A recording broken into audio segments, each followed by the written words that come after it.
Омраза, расизъм,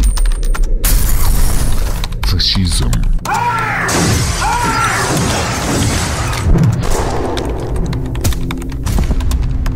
Кому е нужно всичко това?